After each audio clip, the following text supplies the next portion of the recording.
Nowadays,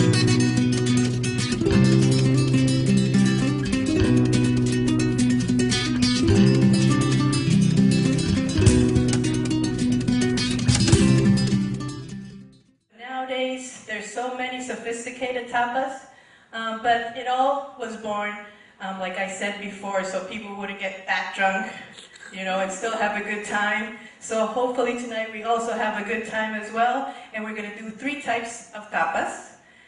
The first tapa that we're going to make tonight, it's called pan a la catalana, which is bread Catalan style. Catalunya is another region of Spain, for those who have been to Barcelona. That's the region, and it's a very, very simple recipe. The only thing I didn't have a chance to print out the recipes, so tonight before you leave and go home, please stop by the lobby and you can pick up the recipe of all the 3 samplings of tapas that we'll be doing tonight. The second recipe that we're going to be doing is a very typical one, which is tortilla española, Spanish omelet. However, we did it with a twist, adding some spinach. And then our third tapa of the night is going to be shrimp ceviche, and we're going to do it in shot glasses.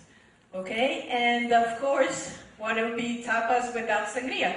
So we're going to give you a little sampling of a sangria as well, a really easy and simple recipe, and let's get started.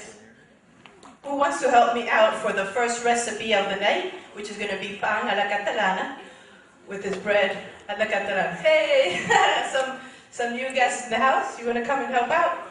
Come on down. The price is right. Woo! Yes, thank you. Let's give a big round of applause. And your name, please? Anne. Where are you from, Anne? Poland. Wow, Poland. Very international. Okay, so we're very careful, and we always use gloves to make a demo. Sorry about that. We want to thank, as usual, our board of directors, our board member, Neil Hecker. And tonight, he has brought in a assistant. Wow, you're getting important now. And of course, Lenny and all the stuff. And of course, without all the volunteers that help me all the time, thank you so much. Because backstage was crazy preparing all this, but we managed to do it. Okay, Anne. So first of all, we're going to grab a baguette. Let me put some gloves as well. How did you come here to Cinema Paradiso? Wow, you're in charge. Give us a little bit of history. How did you come here to Cinema Paradiso? Oh, we came on short vacation to Fort Lauderdale. My husband was looking online for something to do, and he found it. Sorry. And that's why we're here. Yay. Okay, so a baguette. Everybody knows already what is a baguette. Make sure we have the oven. Can you just step on top? Okay, I'll stay on this side. Let's cut some bread. Meanwhile, like I said, we have the oven, mini toaster oven already heating up. And we're gonna, the traditional way of doing it, obviously, it's, we'll cut it in half and they do big pieces. But since it's a tapas, we're gonna make it more bite sizes. So can you please, first of all, cut it in half and then in half again, sideways. Yes, please. This is a very, very simple that you can adapt and add more flavors to the baguette. This, like I said, is a basic one that we're going to rub tomato on it. For those who have been here before, I did once bruschetta, which is the Italian one. So this is very similar, when France, Spain, Italy, they have similar bread recipes. Okay, so now we can cut it in half again. Okay. And let's see if it fits in this little oven. You think it'll fit? Okay, so let's put it in there. And meanwhile, I think somebody else is going to start with the sangria because we need to get the party started here. Who else wants? Where's Ken? Ken or Jose? Barry, you want to help out here with the sangria? Let's give a big round of applause to Barry. He's going to put some gloves on. And meanwhile, okay. So like I said, we have the bread right now toasting, and I make the tortilla very simple. Instead of doing it in the pan, then stir frying the onions, the potatoes, I mix all the ingredients, put it in the oven, and that's it. And it's even healthier. It's a healthier version than putting so much oil in it. So since we have a small oven as well, we're going to use a small pan. And we're going to add a little bit of oil first in it. Can you rub in a little bit of oil so it doesn't stick? And meanwhile, let's tell everybody your name. Barry. Barry, where are you from, Barry? From Miami. Oh, really? Okay. Excellent. Okay, so as you can see, there's lots of sangria to drink today. There's like a huge bucket. Yeah, you're going to rub that, and you can open the bottle of wine. Tonight for the sangria, I'm going to be using Merlot. Okay, you can use any wine you want, and the sangria, the word comes from blood, because back in the days, when the Romans, they had invaded part of the Iberian Peninsula, they grew red grapes. So eventually that translated into having a red wine, obviously, with some soaked fruit. So there's different variations of the sangria, but the basic one is the one we're going to show you today. You can dump the wine in there and add. So we have our pan already that's been boiled, and we're going to add the chopped onion. The original recipe, obviously, it's in a nice pan at home. You chop the onions, you add olive oil. First you put the onions, and then you cook it together with the potatoes. But due to the time constrictions, we're going to mix everything together, which is how I do it, because I just put it in the oven and forget about it. Okay, add the onion, please. Yes, please. Okay. So I would say that's like 2 chopped onions. Okay, and now we're going to add, well, this is more than I asked for, but we're going to add, where's some spoons, some utensils? Okay. Okay, sure. Okay. Yeah. He already added a bottle of Merlot. We're going to add, I would say, 3 potatoes, 3 diced potatoes. Okay, and now we're going to add some ginger ale to the sangria. Since we already added ginger ale to it, the original recipe does take 1 bottle of ginger ale, but at this moment we're only going to have half of it because we already had some before. Okay, how I sometimes do the tortilla or the Spanish omelet, I would say 1 potato per person, you know, because we really want it chunky, and also 2 eggs per person. So it depends, if you have 4 people, that would have 8 eggs. And just throw 1 there extra, just in case. No, half of the bottle, please. Okay, now on another pan, we're going to mix in the 8 eggs, please. Right here are the eggs. Okay. And another trick of making it really fluffy and light is adding a little bit of baking powder and a little bit of flour. Just a tablespoon of baking powder and a tablespoon of flour. That, even though you don't know how to cook, even though you don't want to stir it there for hours, you mix all that in your tortilla, your Spanish omelet will always be fluffy, always. You'll take a look. Okay, what about the bread? Is it burnt? No, it's good.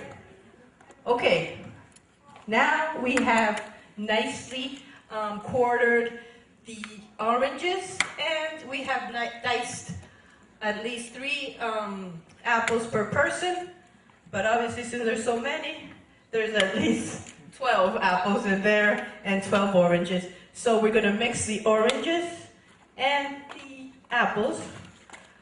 Since I didn't want them to get brown, I added lemon or lime to it while I was starting to dice it, so that's why it hasn't got brown. Okay, you have the 8 eggs in here? Okay, let's add a tablespoon of baking powder, and if you don't have a tablespoon, just do a pinch with the middle of your hand. Oh, a little bit more. Just, in Spain they do it all, they eyeball it all. Perfect, just throw it in there. And also a little bit more. The volunteers didn't get me any spoons, so thank you. Got this. Yeah, okay. And another spoon of flour, please. And also the stir. We didn't get the stir either. Okay. Okay, perfect. And we're gonna add some oranges and a cup of sugar to the sangria. Hello, welcome guys. How are you today? Yes, perfect. Okay. Stir. Yes, please. Let's use this. Whisk, whisk, whisk. Con sabor. What does that mean? With flavor. Okay. And a pinch of black pepper. In the recipe, it won't say a pinch, but. Want all the oranges? Yeah, let's do a nice sangria. And we need half a cup of sugar, please. We'll add the ice and we're going to start serving some sangria. Okay, so just give us a couple of minutes.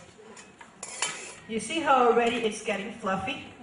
Okay, we're going to, in all my recipes, I always like using sodium light salt. We got to open it. Hold up. Okay.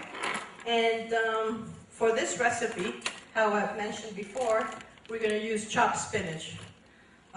Yes, perfect. I would say 2 pinches of salt. Okay. Yes, perfect. You know what? Let's do it. Transfer it to here because this is too small. No, the other with this. I'm going to put this in here. Aye, the vinegar. That's okay. No problem. Here. Can you mix everything together?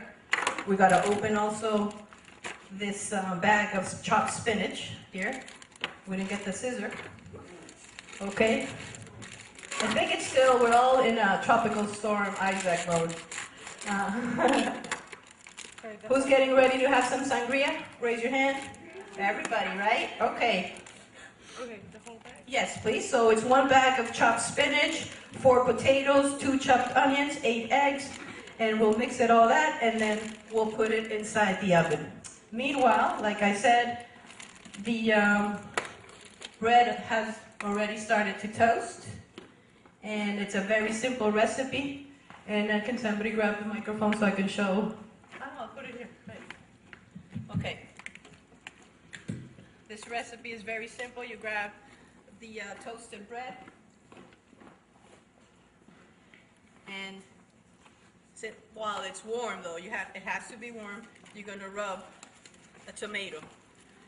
For bruschettas, the Italians rub garlic. For this Catalan bread, we're going to rub tomato. And then we just add a little bit of olive oil. We sprinkle it. A little bit of parsley. And salt and pepper. Okay, you'll also have a taste of that. So this is how the tortilla is going to look. Very simple. You see it already grew a little bit due to the baking powder. And we'll just put it in the oven and we're all set. So let's give a big round of applause to Anne for helping us out. So very simple. I have grabbed 1.5 pounds of already cooked shrimp. If you want to make it like the original recipe, obviously you would buy and devein your own shrimp. But since we're in America, everything is easier and more practical. We have bought already salad shrimp that has been pre-cooked, so very easy. So we're going to dump it in here. The little trick for this recipe of mine is that I'm going to add a dash of ketchup and a little bit of cocktail sauce. And some people only make a ceviche. Generally, it's not only a shrimp. Sometimes it's done with fish. They only use lime or lemon, and instead I like to use both a lime and both vinegar. So I'm going to add a cup of vinegar. Okay. I'm going to add 3 tablespoons of olive oil, 1, 2, 3. And we're going to add a cup of chopped green onions. Let's try to open it up. Hold on a second.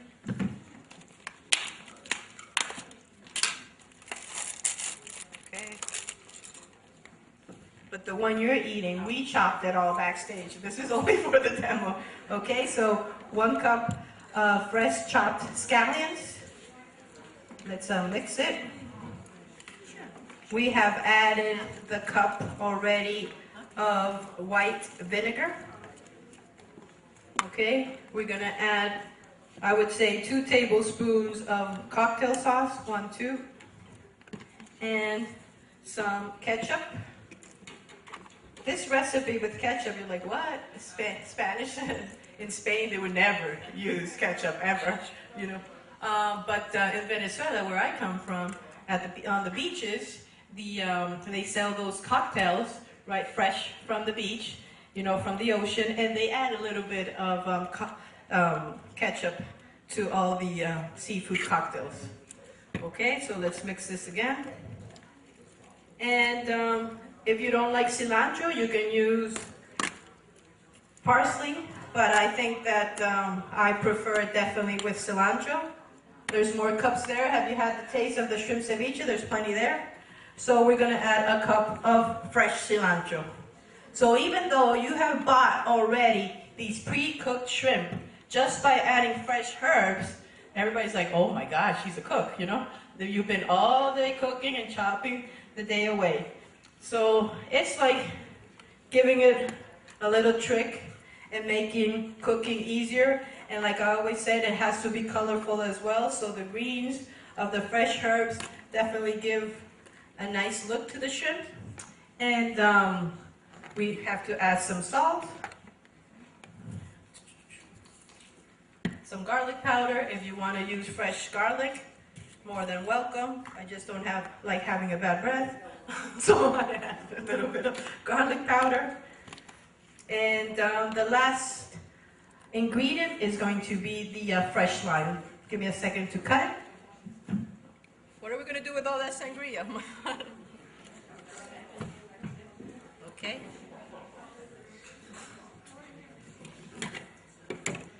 Okay.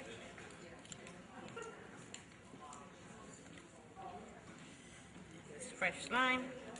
This is a dry lime.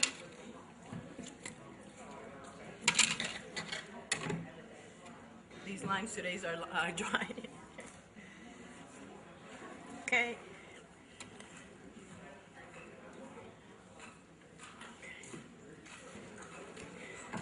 And we have our French ceviche. It definitely tastes better when it's been in the refrigerator for a couple of hours. The flavors really mix in together pretty well. And especially if you buy raw shrimps, definitely I would recommend from one day to the other. But that's what's interesting about buying the pre-cooked shrimp, because you don't have to wait for it to cook with the vinegar or the lime, because it's already cooked. So nobody's going to die of uncooked shrimp. And meanwhile, I think everybody had a chance already to have the Spanish omelet. There's more in the back in case you want some more. And we have this one cooking. And I think I'm done for the night. So, muchas gracias. Thank you very much. All these fresh ingredients. And just remember before you leave to pick up your recipe in the lobby. And because I'm going to go upstairs and print them. And I hope you enjoyed. The next Cinema La Mode is going to be during the film festival. I'm going to, with one of the movies, part of the film festival, I'm going to try to sneak it in there somehow. The Cinema La Mode, so it's very fun. So let's see what movie I'm going to match it together with, but I hope you enjoyed tonight's cooking class about tapas and sangria. If you want to keep on eating and keep on drinking, you're more than welcome. And once again, thank you so much for coming tonight, and thank you for all the volunteers for always helping me out. Yay! Thank you.